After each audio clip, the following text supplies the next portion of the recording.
got you. Come on. Good. Yeah. Thank you so much for being here this afternoon. It is my pleasure to be here. I want to introduce our DPW Assistant Superintendent, Mike Harm, and our Joe Latello with the DPW, who runs our sewer department. We're here today because of the culmination of our sanitary sewer improvements on Harold Place, which we received $212,157 in Erie County funds through the American Cares Rescue Plan Act funding. So we're so grateful for funding like this. Sewers are not the most exciting projects, but they're so important to our community. We're currently under an order on consent from the DEC, and this funding has helped us remedy one of our mini systems in a priority area. I always say that it takes a village, but honestly it takes more than that. It takes a county and the support of a county executive, and we've not only received support, but we received funding in so many different ways throughout our community. And I know that county executive will speak to this, but from bike lanes to crosswalks to outdoor fitness centers, every initiative that we've had in the village of Lancaster, we have recognized and been able to complete because of the county funding that we've been receiving. Our formative projects are happening, and I know all eyes are on the village of Lancaster right now as we're about to embark on a $4.5 million journey with our New York Forward funding, but really we can push that catalyst all the way back to 2014 when we received $650,000 in community development block grant funding from Erie County. They're the first ones that realized our potential, that helped us get rid of our foundation of a building that was part of an urban renewal project that really made our downtown stagnant for the past 50 years. So a huge debt of gratitude to Erie County, a huge debt of gratitude to County Executive Mark Poloncarz, and it is my pleasure to introduce him now. Thank you so much. Thank you. Thank you. Thank you, Mayor. Thank you, Mayor. Good afternoon, everyone. In the bright sunshine and 10-degree warmer than downtown temperature. It's always good to come to Lancaster. I spent a lot of time in Lancaster growing up. My grandparents lived in Lancaster. My mother's originally from Lancaster, so the town and the village area means a lot to me, having spent a lot of time here during my life. As the mayor noted, this is a combination project between Erie County and the village to address issues with regards to the sanitary sewers, but this is not the only project that we've been doing for some time, and it takes a team effort to do that. So I want to highlight a number of the members of the team from Erie County that are here, some of whom you'll hear very shortly from. Of course, our legislator Frank Todaro is very instrumental in advocating for funds to go to the various issues in not only the village but also the town of Lancaster, so thank you for joining us here. We're also joined by Town Supervisor Ron Ruffino.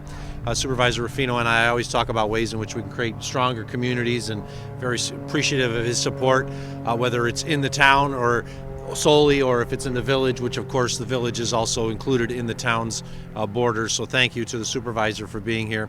We're also joined by representatives from our Department of Environment and Planning, including our Commissioner Dan Castle, our Deputy Commissioner Thomas Baines, and then the coordinator of our Community Development Block Grant program, Paul DiOrlando, is here as well. As was noted by the mayor, this is not just like a one-time only investment by the county into projects here in Lancaster. And that's what you need to do, is you need to continue to invest in communities so that you can strengthen them and create a better community, so that everything that you've seen that's gone on in the village of Lancaster and the town in the last few years is because of the work that was done before.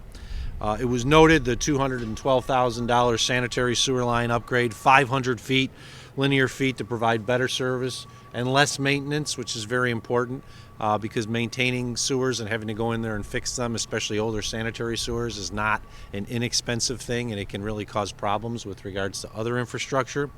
But as the mayor noted, the county has invested a lot of money over the last few years, $673,000 for the demolition of the old Bosse's building and opening up West Main Street, which has truly been a transformative project. Every time I come to the village, I see more and more investment and more businesses coming to the downtown corridor of the village, and it makes me really proud that that happened partially because of the investment that the county did during my administration less than 10 years ago for a project that a lot of people thought was never going to happen.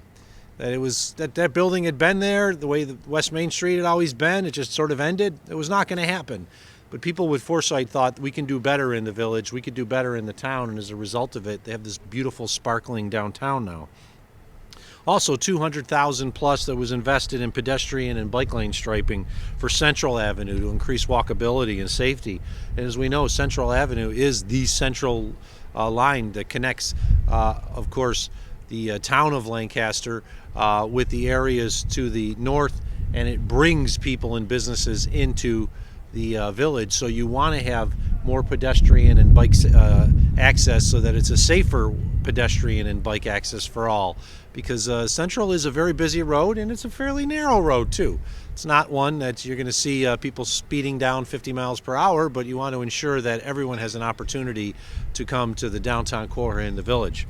And of course, there was $94,000 in improvements that were provided in community development block grant improvements for the West Drollard Playground. And as you can see, it's a beautiful playground, an example of how we can invest county dollars and federal dollars, because community development block grant are federal dollars that come to our community to be allocated based on a formula, and then decisions of local leaders is how we can best invest that money in our communities. So I want to thank everybody who was involved in agreeing that the investment of those dollars in this community would create a better, stronger Lancaster, and I think we can see the product now. It did, and it's continuing. This is not the end. There's more that will be coming in the future to ensure a stronger community, a beautiful community for decades to come. And I just want to thank all our partners for making that a reality.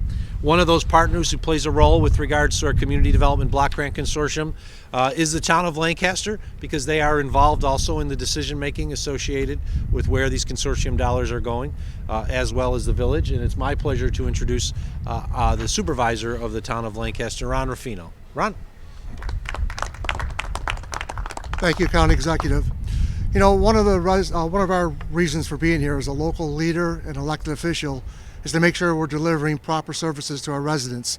And certainly water and sewer are on the top there. Without proper water and sewer services, our residents will suffer. And I can't thank the county enough and the other leaders that got involved with this to bring Lancaster some dollars with the ARPA funds, which are one-time funds, and invest them in this area to help us provide better service for the residents. I'm sure everybody will appreciate that. So thank you for your time. Thank you for being here. At this point, I'd like to introduce one of those leaders that helped bring the money, our Erie County legislator, Frank Todaro. Thank you, Supervisor. Hello everyone, good afternoon. I'm also very proud to be here as your Erie County legislator for the 8th District. It takes not just a village, as the mayor mentioned, but it takes Erie County federal government dollars to actually put this together and get it approved.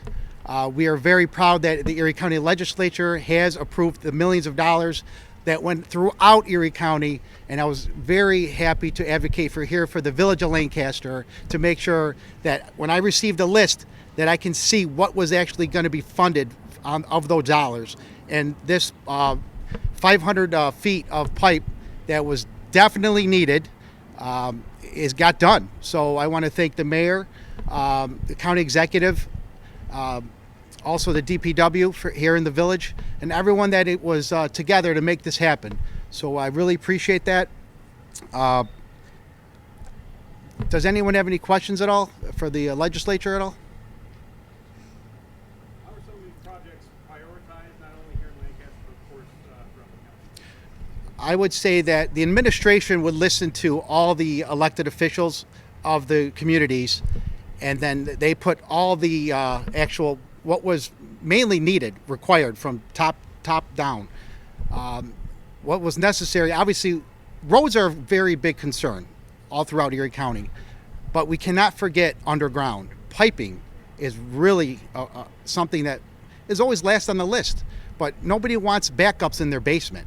So I got to say that we cannot forget that, and I appreciate everything that everyone's done. I'm all set. Okay. Thank you, Frank. There are 34 members of the Community Development Block Grant Consortium for Erie County, It does not include the city of Buffalo and Amherst and Cheektowaga because they get their direct dollars from the federal government. So as part of the consortium process, and we have Paul DiOrlando who helps oversee that, the leaders from the 34 communities come together and they basically submit projects, and then there's a rating system to determine which are the best projects. And then we also try to ensure that we're not just directing projects solely to one or two communities, but that they're spread across Erie County.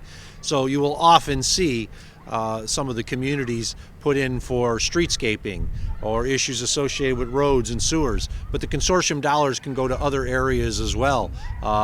Regional transportation is a big one, especially in our southern part of Erie County, to ensure that people who do not have access to vehicles can still get to the doctor's offices, get to the grocery stores. And it is a consortium. It is the group coming together, making the recommendations. The recommendations are then looked at by the Department of Environment and Planning to make sure that they all meet the standards that are necessary for community development block grant projects. Come to my office, we sign off on it, and then we seek legislature approval, and then we start doing the projects. So this is an example of how that whole process worked. Any other comments? In terms of revitalization, I was talking with business owners earlier, and they were saying, a lot of times residents will stick to the town in order to go out, and, like Amherst goes to Amherst restaurants, or Tonawanda, so on. So they're hopeful that this will bring people from those suburbs or from the city into the village of Lancaster and the town. Do you think that this will lead to an influx of visitors in this area? I hope so. I think it's already occurred. I mean, one of the things that it's always if you build it, they will come, but you have to build it first. And this is an example of when somebody hears about a new restaurant and they find out, oh, I heard about this new restaurant. It's over in the adjoining town. Great reviews. Let's go to it. Yeah, people often stay in their own community, but if you give them a reason to go elsewhere, they will. And I think you're seeing that exactly here in the village. I don't know if the mayor wants to comment, but a lot of the businesses that are popping up here are not just meeting the needs and demands of the people of here in the village or the town, but people are coming from Amherst. They're coming from Alden. They're coming from Marilla to shop in a village that maybe they wouldn't have before, but now because the resources there, they are. Sure. Yeah, I can speak to that as well. I think that in the village of Lancaster, we're looking to create an experience that we want people to come and experience something that they don't see in every other community. We're so fortunate to have our Lancaster Opera House, which is something that not every community has, this historic building that has the arts and theater. And in the past, that was a standalone avenue. And now people can go to the Opera House, they can go to shops, they can go to restaurants. Through our beautification committee, we're being compared to Niagara on the Lake with the planters and the hanging baskets. And with the new park that we're adding and all of the walkability, I think it creates an atmosphere that people are missing, that small town Americana feel that people really are looking for. So for us to be able to work together, to partner with the county and the state and at the federal level to create that ideal of what Americana should be is our overall goal. Thank you. County Executive, I know there's a lot of ARP funding available. I don't want to jump on any future announcements, but what's on the horizon now that we're in construction season, and are we going to be expecting to see a lot more things happening with these funds over this summer? Well, there's a big one that you've been following for a while, which is ErieNet. We're actually done with the design, and the initial laying of fiber and other work will be commencing very soon. That was one of the first American Rescue Plan funded projects that we announced. There's also quite a number of sewer projects that will be moving forward, some big ones. I'll turn it over to our Commissioner, Dan Castle, to talk a little bit about that.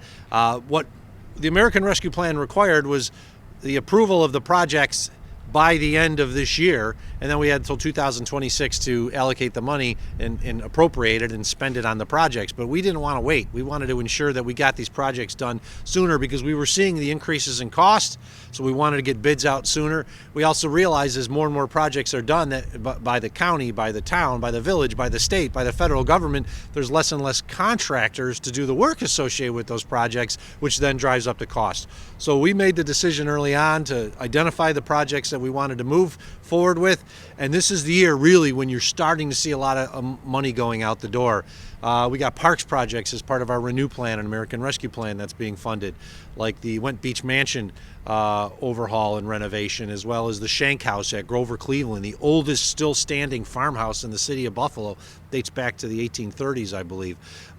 We're renovating that, and it's all as a result of American Rescue Plan and Renew Plan dollars that were approved about 15 months ago And now we've done the contracts, we've done the design, now the work's going forward. As I say, I'll turn it over to our commissioner to talk a little bit more about some of the sewer projects, which are really big ones that are coming forward very soon. Glad to. Thank you. I think we all know that our sewer infrastructure is pretty much about the most critical infrastructure that we have, and the economy really relies on good functioning utilities like sewers. So our largest single investment will be at the Southtown's wastewater treatment plant, where we will have a pretty substantial overhaul of the systems, expansion, building more capacity and improving the treatment. That is right now somewhere in the range of $100 million, the new outfall and everything. So we've on order are these large, looks like giant screws that are used in the treatment plant site. They're on order from Holland. There's only a couple companies in the world that make them. They'll be showing up here shortly, and I'm sure we'll be having another press event just like this. But there's a lot of other sewer projects that you don't see. They're underground. They're in pump stations. They're line replacements. A lot of, one of the bigger issues with our sewers is the inflow and infiltration of leaking sewers. So there's a lot of what's done now is relining the sewers, not replacing them, but relining them. And there's a lot of miles of relining that's happening and will be happening now that the construction season's ramping up. Any other questions on topic? Ron, you want to go ahead? I'd like to touch back on your question really about bringing people into our area. A couple of years ago, we opened up a new facility, Premier Dog Training Sports Center. And what that has done for our community, they're the only one in New York State, such a facility like that. And we're drawing people from all over the United States for that, also Canada. It's a great thing, and not only what it does, they're training dogs there. These dogs are like children to these people. They're traveling all over for them, but they're coming in, they're staying here for a while. So what are they doing while they're here? They're eating at our restaurants, they're gassing up at our gas stations, and that's bringing a lot of commerce in for our community. So businesses like that are striving and doing a lot of good for our community. Thank you. Any other questions? If not, I just want to thank everyone for being here. Thank the staff from the village for the great work that they did and getting the project done. It's a community effort. We do not individually work alone in local government. Towns, cities, villages, the state, the county, and the federal government all work on projects to ensure that we create better communities, and this is just another example of one. So thank you, everyone.